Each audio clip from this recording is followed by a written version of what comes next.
Bismillahirrahmanirrahim. Assalamualaikum warahmatullahi wabarakatuh. Alhamdulillahi rabbil alamin. Wa afdalus salati wa atammut taslim ala sayyidina Muhammadin asyrafil anbiya'i wal mursalin wa ala alihi wa ashabihi ajma'in, amma ba'd. Para pemirsa yang dimuliakan oleh Allah Subhanahu wa taala.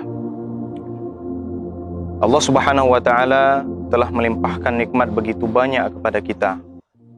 Ada nikmat seluruh anggota tubuh dengan segala fungsinya Allah berikan kepada kita. Allah pula berikan kepada kita nikmat berupa tempat tinggal, kendaraan yang dapat kita manfaatkan untuk aktivitas kita sehari-hari. Kemudian dengan apapun yang telah diberikan oleh Allah Subhanahu wa taala, termasuk keluarga kita, termasuk harta-harta yang berlimpah Allah berikan kepada kita. Maka pertanyaan, apakah harta tersebut adalah harta hakiki yang telah Allah berikan kepada kita? Apakah harta tersebut memang sebenarnya adalah haknya kita, atau harta tersebut adalah harta bohongan? Dan dalam makna, ketika ada seorang hamba yang telah diberikan oleh Allah Subhanahu wa taala berupa harta begitu luas, begitu banyak, tanah, bangunan rumah yang begitu megah, kendaraan yang mewah, pertanyaan, apakah itu adalah nikmat hakiki atau nikmat yang disebut dengan nikmatul istidraj?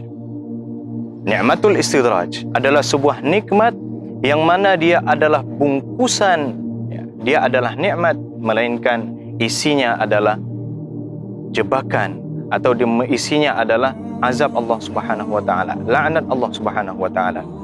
Maka mari kita mentadabburi sebuah ayat Allah Subhanahu wa taala telah berfirman, mencontohkan bagi kita bahwasanya ada suatu kaum di sana yang mana mereka itu melupakan akan peringatan-peringatan Allah Subhanahu wa taala, sehingga diberikan kemudahan, diberikan nikmat yang begitu lancar bagi mereka, dan suatu ketika mereka sudah di puncak kebahagiaan dan kebanggaan mereka akan nikmat tersebut, Allah cabut nikmat tersebut secara tiba-tiba, dan seketika orang itu menyesal.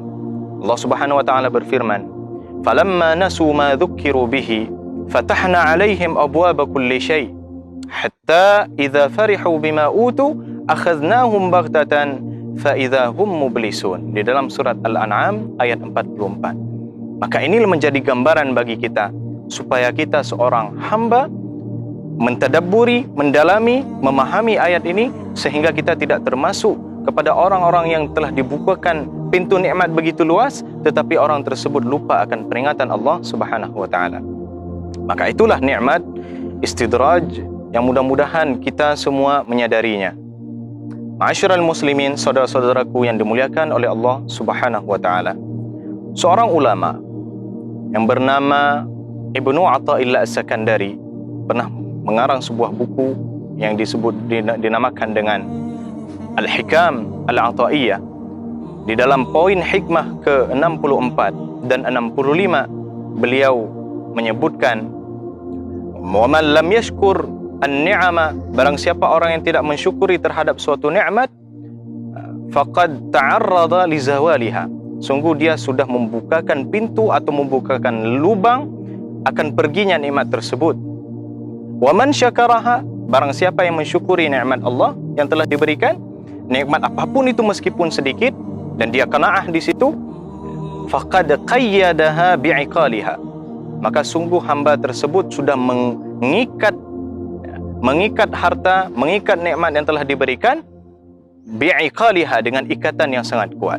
Lalu Ibnu Athaillah melanjutkan hikmah selanjutnya adalah khaf, diperintahkan oleh Ibnu Athaillah As-Sakandari, khaf, takutlah, min dawami ihsanihi ilaik, min wujudi ihsanihi ilaik, disuruh kita untuk takut kepada senantiasa Allah Subhanahu wa taala berikan kelancaran baginya, wa dawami isaatika ma'ah, tetapi kita ketika sudah diberikan kebaikan-kebaikan oleh Allah Subhanahu wa taala, nikmat begitu luar biasa, begitu berlimpah ruah, tetapi kita adalah hamba yang senantiasa atau selalu melakukan keburukan, kejelekan kepada Allah Subhanahu wa taala. Ibaratnya kebaikan dibalas dengan keburukan. ayyakuna dzalika istidrajan laka, maka itu akan menjadi istidraj bagimu. Allah Subhanahu wa taala berfirman, sanastadrijuhum min haitsu la ya'lamun. Allah Subhanahu wa taala akan istidrajkan seorang hamba sementara hamba tersebut tidak mengetahui, tidak memahami, tidak meyakini akan azab Allah Subhanahu wa taala berupa kenikmatan atau bungkus yang terbungkus dengan kenikmatan. Pada hakikatnya itu adalah laknat Allah Subhanahu wa taala. Maka pemirsa yang dimuliakan oleh Allah Subhanahu wa taala, terkadang kita berpikir, kenapa kita tidak pernah sakit? Kenapa ada orang koruptor, ada orang yang suka menzalimi orang lain, tetapi orang tersebutnya aman sekali hidupnya, aman sekali hidupnya, ya, melimpah kenikmatan Allah berikan. Sungguh sebenarnya itu bukan nikmat, melainkan istidraj, atau Allah Subhanahu wa taala undur, Allah jadikan azab mereka nanti di akhir, atau bahkan azab mereka nanti hukuman bagi mereka nanti di akhirat kelak.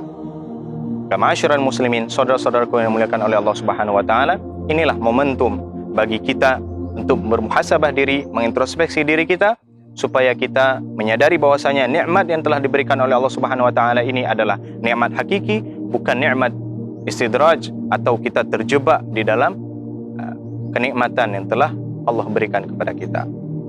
Hadanallahu wa iyyakum ajma'in, wallahul muwaffiqu lis-shawab. Assalamualaikum warahmatullahi wabarakatuh. RJTV